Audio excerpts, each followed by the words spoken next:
어제 추미애 법무부 장관이 서울중앙지검의 옵티머스 무혐의 사건과 관련해 윤석열 검찰총장을 감찰할 수 있다는 뜻을 밝혔는데요. 그러자 당시 수사를 담당했던 부장검사가 추 장관이 제기한 부실수사 의혹을 조목조목 반박하는 글을 올렸습니다. 윤 총장에 대한 감찰이 현실화할 경우 갈등이 극한으로 치달을 것으로 보입니다. 취재기자 연결합니다. 강희경 기자. 네, 대검찰청입니다. 어제 추미애 장관이 국정감사 도중에 윤 총장에 대한 감찰을 언급하면서 감찰이 진행 중이다라고 밝히기도 했는데요. 실제로 이루어지고 있는 겁니까? 네, 어제 추미애 법무부 장관이 윤석열 총장에 대해 직접 감찰에 나서겠다는 뜻을 밝힌 사건은 크게 두 가지입니다. 먼저 서울중앙지검장 시절 윤석열 총장이 방상훈 조선일보 사장 등 언론사 사주를 직접 만났다는 이른바 비밀회동 의혹이 있습니다. 당시 중앙지검에 TV조선 관련 등 여러 사건이 계류돼 있었기 때문에 부적절한 만남이었다는 지적이 나왔는데요. 추미애 장관은 어제 국정감사에서 검사 윤리 강령에 위배될 소지가 있다며 감찰이 진행되고 있다 이렇게 밝혔습니다. 검사 윤리 강령에 위배되는 여지가 있는 부분도 그렇죠. 있고요. 네. 그래서 현재 감찰 진행 중이고. 그러나 법무부에서는 곧바로 감찰에 정식으로 착수한 건 아니라고 설명했습니다. 시민단체 진정이 들어와 감찰 착수 여부를 검토하고 있다는 설명이었는데요. 저녁 늦게는 조금 설명을 바꿔 진상조사 수준의 감찰이 진행되고 있고 감찰본부 지침상 정보수집 진상조사 등도 감찰에 포함된다고 밝혔습니다. 하지만 감찰에 착수할지 말지를 결정하는 단계까지 감찰이 진행 중인 것으로 보기에는 무리라는 해석이 많습니다. 또 윤 총장이 서울중앙지검장 시절이었죠. 그때 무혐의 처리를 했던 사건, 옵티머스 사건도 언급이 됐죠.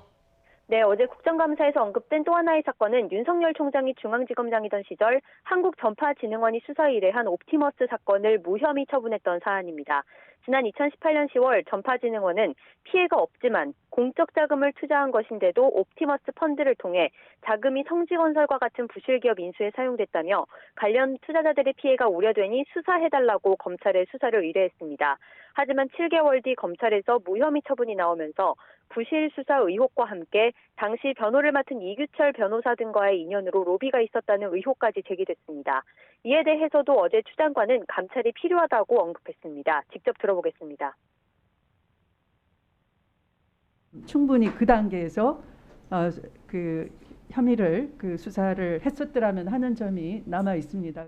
감찰을 통해서 검토해볼 여지가 있다 생각합니다. 윤석열 총장이 부장검사 전결 사건이라 내용을 몰랐다고 말한 데 대해서도 내부 규정상 차장에게까지는 보고됐어야 하고 윤 총장도 보고받았을 것으로 보인다고 반박했습니다. 두 사건 모두 윤 총장을 겨냥한 건데요. 지금까지 현직 검찰총장에 대해 감찰 지시가 있었던 건 단 한 차례로 최동욱 당시 총장은 혼외자 논란으로 감찰을 받게 되자 바로 옷을 벗었습니다. 특히 두 번째 사건과 관련해서는 수사와 연관된 검사들의 실명이 어제 국감장에서도 언급이 됐었는데요. 당시 수사를 맡았던 부장검사가 반박의 글을 올렸다고요? 네, 당시 서울중앙지검 형사 7부장이던 김유철 원주지청장이 검찰 내부망에 글을 올려 부실 수사 의혹을 정면으로 반박했습니다. 김 지청장은 수사 의뢰인 조사를 거쳐 확정된 수사 범위 안에서 모두 수사하고 판단했다면 부실, 축소 수사가 아니라고 밝혔습니다. 이어 의뢰인이 자체 조사와 금융감독원 조사 결과 문제가 없었다고 진술하는 이상 수사력을 대량으로 투입하기는 어려웠다며 당시 서울 남부지검에서 관련 수사 중인 사실을 확인해 수사보고서로 남겼다고 덧붙였습니다. 또 당시 이혁진 전 옵티머스 대표가 같은 사건을 서울 강남경찰서에 고소했다가 취소해 각하 처리된 점 등을 토대로 당시 자산운용사 관계자들의 내부 분쟁에서 비롯된 민원 사건으로 파악됐다고도 설명했습니다.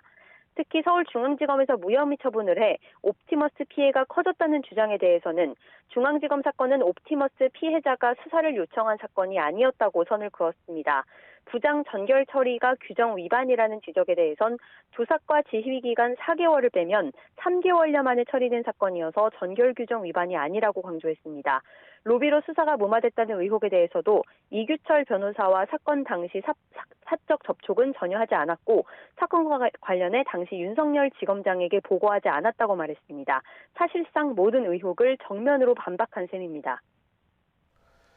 이 법무부와 대검에서는 감찰과 관련해서 아직 공식적인 입장을 밝히지 않고 있습니까? 네, 아직까지 법무부에서 감찰 착수와 관련해 별다른 움직임은 보이지 않고 있습니다. 대검에서도 윤석열 총장의 공식 입장은 나오지 않을 것으로 전해졌습니다.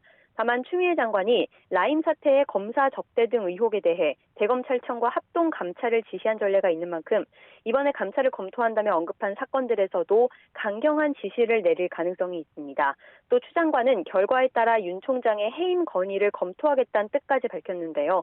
다만 대검 내부에서는 임기가 보장되는 총장은 국회 탄핵이나 검사징계법에 따른 해임 절차 외에 해임할 방법이 없는 만큼 추 장관이 정치적 발언을 한 것에 불과하다고 보는 분위기입니다.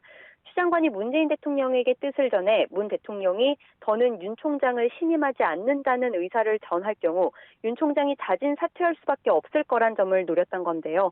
감찰이든 우회적인 건의든 윤석열 총장을 직접 겨냥해 사실상 사퇴를 촉구하는 것과 다름없는 상황이어서 긴장이 고조되고 있습니다. 지금까지 대검찰청에서 YTN 강희경입니다.